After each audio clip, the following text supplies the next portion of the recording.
Oi gente, tudo bom? Eu tô muito feliz de estar gravando esse vídeo, já vou falar por quê. Porque pra mim é como se fosse assim, resolvendo um assunto que tava inacabado, porque é um vídeo que eu tava querendo gravar faz muito tempo.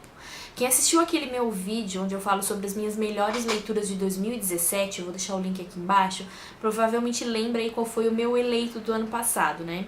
Pois é, vou mostrar pra vocês já. As Vinhas da Ira, tá dando pra ver? Agora sim. As Vinhas da Ira, do John Steinbeck. Que livro fantástico! Eu tava há muito tempo querendo falar sobre ele e hoje finalmente a gente vai conversar sobre As Vinhas da Ira. Sabe aquele tipo de livro que quando a gente tá lendo, assim, a gente gosta demais e quando termina a gente fica dias e dias naquela euforia e depois vai passando? Pois é, não é o caso desse livro, tá? A gente gosta muito enquanto lê, continua gostando depois que acaba, continua na euforia e ela não termina. É um tipo de livro que continua trabalhando na gente. As Vinhas da Ira tá aqui comigo, mesmo fazendo aí mais ou menos quase um ano que eu li. E sem dúvida eu já posso adiantar, né? Que é provavelmente uma das melhores leituras que eu vou fazer ao longo de toda a minha vida. Tem muita coisa pra ler ainda, mas As Vinhas da Ira acho que vai ficar sempre no meu top 10, sabe? Bom, então vamos para essa história. As Vinhas da Ira foi publicada, é do John Steinbeck, né? Foi publicada em 1939 e vai contar pra gente a história da família Jode. Essa história se passa no Oklahoma, nos Estados Unidos, mais ou menos ali entre a década de 20 e 30. No comecinho do livro, a gente já começa a se deparar com o estilo de escrita do John Steinbeck, que foi a minha primeira experiência com ele, então já foi gratificante desde o início. Porque ele começa narrando pra gente um fenômeno climático. Ele tá falando a respeito da seca lá no Oklahoma. E é como se fosse uma tempestade de areia. Então são páginas e páginas em que ele vai contando pra gente como é que aquele tempo e aquele fenômeno tá se comportando, tudo que tá acontecendo. E não é chato, e não é cansativo, e não é repetitivo de maneira nenhuma. Eu já me encantei pelo livro nessas primeiras páginas. Por que ele tá falando sobre isso? Porque esse é o clima que vai permear todo o livro. O clima com questão de tempo também e o clima em que as pessoas estão inseridas. Essa família Jode que eu falei pra vocês é uma família que vive da terra, de plantação de algodão. Só que, o que está acontecendo? Eles estão no meio daquela grande depressão que aconteceu nos Estados Unidos, né? Onda de desemprego, dificuldades financeiras. E acabou ficando muito complicado também para quem vivia do campo. A família Jode acaba contraindo dívidas com o banco, não vai conseguindo pagar, a produção não vai dando conta, aquela bola de neve, e o banco acaba tomando a propriedade deles. E é muito triste, porque são aquelas propriedades que passaram de geração a geração, os avós plantaram naquelas terras ali, e de repente o banco chega e simplesmente diz: essa terra, essa casa é minha e você tem que sair daqui agora. E quando é agora mesmo. Eles estavam saindo de casa e um trator estava passando por cima da casa deles. Era exatamente isso que estava acontecendo com essa família. Mas antes no livro a gente começa a acompanhar o Tom. O Tom é o filho, faz parte dessa família, filho daquele casal principal ali da família Jode. O Tom, ele ficou preso durante mais ou menos uns 4 anos porque ele matou um homem numa briga. E ele saiu em liberdade condicional, aquela coisa bom comportamento, né? Ele foi liberado. E ele estava voltando para casa. Nesse caminho para casa ele encontra um pastor, um ex-pastor, né, um cara que não quer mais saber ali da fé, porque a situação naquela região tá tão complicada que ele tá desacreditado, ele tá desiludido, ele já acha inclusive que o que ele tem não é mais suficiente para passar para as outras pessoas. Eu separei uns trechos assim, foram muitos, né, que eu gostei no livro, e a respeito do pregador, né, que eu falei, tem um trecho que eu achei muito interessante que ele disse, eu vou ler aqui para vocês. Ele falou o seguinte: eu tenho que ver essa gente que anda por aí pelas estradas. Eu sinto que tenho que ver esse pessoal, eles precisam de ajuda. Mas o que é que eu poderia fazer? O que é que um pregador pode lhes dar? Fé e esperança no céu, com a vida que vem levando na terra? O Espírito Santo? Se o espírito deles está vencido e triste? Mas eles precisam de ajuda, têm que viver antes que tenham o direito de morrer. Então o Tom e esse ex-pastor, né, estão fazendo essa peregrinação para voltar para casa da família Jode. E aí quando o Tom chega em casa, ele já não encontra mais ninguém, não encontra mais nem casa. acaba se reencontrando com essa família ali no meio do caminho, que a família tá procurando onde morar, onde trabalhar.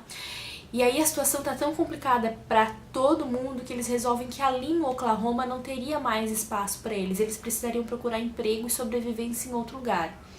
E aí naquela época, as famílias todas que estavam passando por isso, estavam recebendo uns panfletos, uns folders assim, de divulgação de uma grande demanda de empregos na Califórnia para trabalhar também com terra.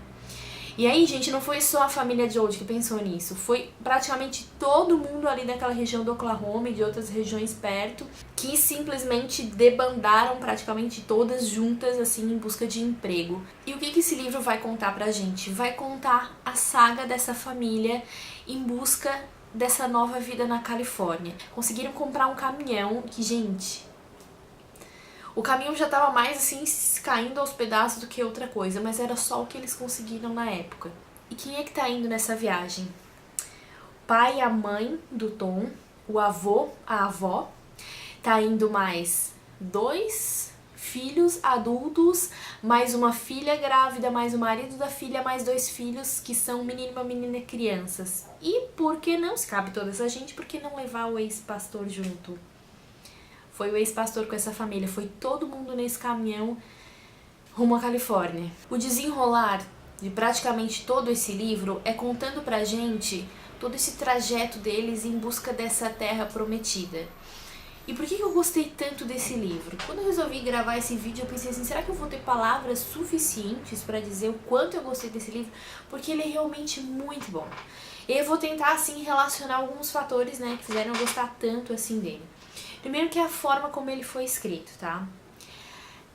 Ele é humano, ele é seco, ele é duro, ele é completamente realista. Em nenhum momento ele é forçado, porque essa família sofre do começo ao fim. E tu não pensa assim, ai, que exagero, ai, que coisa forçada. É tudo muito convincente, é a mais pura realidade. Outro fator que fez eu gostar muito também do livro é a respeito de como ele foi escrito, mas é porque esse autor ele retrata ali, como está escrito, exatamente a forma como eles falavam naquela região e naquela época, com os sotaques, com os vícios de linguagem, com as expressões. E dessa forma ele deixa tudo mais realista, porque quando a gente acostuma com aquela leitura, você vai lendo exatamente naquele sotaque e a forma como ele descreve os personagens. Na minha opinião, eu acho que Stephen King constrói personagens de uma forma fantástica. Eu achei que era o melhor que eu já tinha visto até hoje, até eu esbarrar no John Steinbeck. É impressionante, a impressão que eu tinha era que eu tava visualizando os personagens aqui na minha frente de tão claro que era. E ele não é em nenhum momento chato, descritivo demais. Não, ele simplesmente constrói a pessoa como um todo. Fisicamente, caráter, sentimento, jeitos, tudo é maravilhoso. Essa jornada deles é simplesmente assim de partir o coração, porque a gente vai acompanhando todas as dificuldades com o caminhão, dificuldades financeiras, as dificuldades de racionar comida, de ter comida para todo mundo, porque eles tinham que trabalhar para comer, trabalhar para comer, trabalhar para comer, assim, e se não tivesse trabalho, não comia naquele dia. E eles iam de acampamentos em acampamentos até chegar na Califórnia, e nesse caminho eles encontravam pessoas que estavam indo e também pessoas que estavam voltando com uma notícia não muito boa, dizendo, ó, lá já acabou o trabalho, aí eles já não precisam mais de gente para a terra. E é um sofrimento que simplesmente não acaba mais, porque eles vão passando por todo tipo de situação na estrada, todo tipo de perda. E uma coisa que fez eu gostar muito dessa família é como eles tratam uns aos outros e que, apesar de todas as dificuldades, eles permanecem unidos. Eles aceitam, eles toleram, eles suportam uns aos outros e eles fazem de tudo para permanecer juntos. Todos os personagens desse livro, assim, são fantásticos. Eu gostei demais de todos eles, como eu falei, eles são muito bem criados, muito bem descritos. Mas teve uma personagem que me chamou muita atenção que eu gostaria muito de conhecer ela. Se eu tivesse essa oportunidade, eu gostaria muito de conhecer essa mulher, que é a mãe do Tom, né, a matriarca da família. E ela tem realmente esse papel de matriarca, ela tem a consciência de que se ela estiver bem, vai estar todo mundo bem. E tem um trecho que descreve exatamente essa personalidade dela, eu vou ler pra vocês. É um pouquinho longo, mas vale a pena, vale a pena. Ela parecia cônscia do papel importante de baluarte da família que desempenhava, parecia saber da importância da posição que ocupava e que ninguém lhe poderia jamais disputar. E visto que o velho Tom e as crianças não conheciam doença ou medo desde que a mãe não o sentisse, ela acabava por não conhecer qualquer hesitação. E quando algo de alegre, prazenteiro lhes acontecia, eles primeiro olhavam para ela, a fim de ver se ela estava alegre. A mãe estava acostumada a tirar alegria mesmo das coisas menos alegres. Melhor que a alegria era a calma que ela demonstrava. Sabia permanecer imperturbável, e dessa sua posição, ao mesmo tempo grande e humilde, extrair a serenidade e uma calma superior. De sua posição de médica de almas, olha que bonito, médica de almas, ela auriu segurança, tranquilidade e domínio de gestos. De sua posição de árbitro, tornou-se distante e fria como uma deusa. Parecia saber que dependia dela o edifício de sua família, que se ela se mostrasse perturbada ou tomada pelo desespero, todo esse edifício desmoronaria ao menor sopro de ventos adversos. E como eles tiveram sopros de ventos adversos nessa história. Mas o que me fez mais admirar os Joad é que eles não desistiam, eles não paravam, eles não se deixavam interromper por todas aquelas dificuldades. E não era assim, vamos passar por essa dificuldade aí. Não, é como se eles não reconhecessem como uma dificuldade, como um percalço da vida. Eles simplesmente não conheciam outra realidade. Eles não tinham nada para fazer além de simplesmente passar por cima e viver tudo aquilo ali. Por isso que esse livro, pra mim, ele foi 3 tapas na cara, assim, sabe? Mais um soco no estômago. Ele é cru, ele é seco, ele é humano, ele é extremamente pesado. Mas ao mesmo tempo ele conta com a maior naturalidade.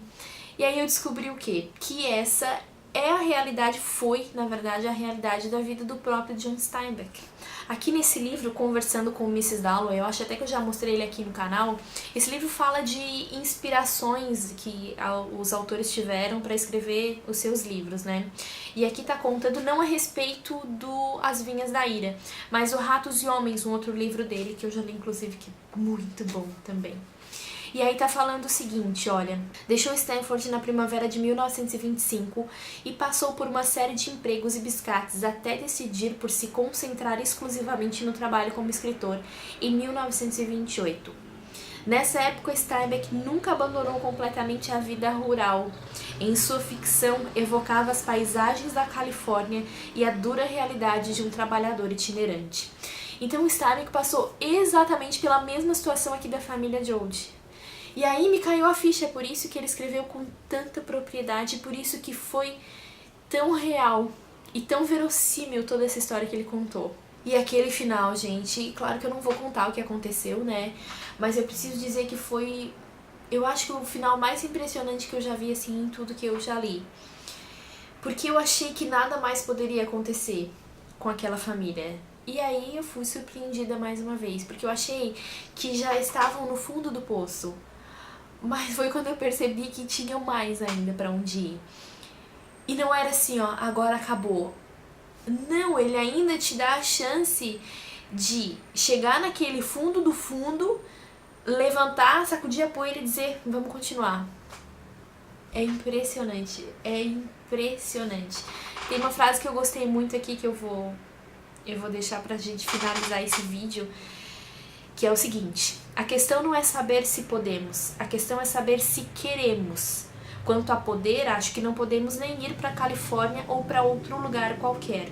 Mas quanto a querer, a gente querendo faz o que pode. Eu não sei se eu consegui passar tudo dessa família que me marcou, que eu acho que eu vou levar comigo aí pro resto da vida, uma família que passou por injustiça de ter suas terras tomadas, pela opressão da vida, do sistema, de todas as dificuldades, pela exploração de patrões que pagavam cada vez menos e cobravam cada vez mais trabalho aí em todos os lugares que eles passaram por essa jornada. Essa família que não sabia o que era desistir, que não sabia o que era viver separado um do outro. Só recomendo, leiam, leiam, leiam. Eu sei que gosto, né, e aquilo que a gente tira de um livro é muito particular, mas eu tenho absoluta certeza que no mínimo você vai gostar.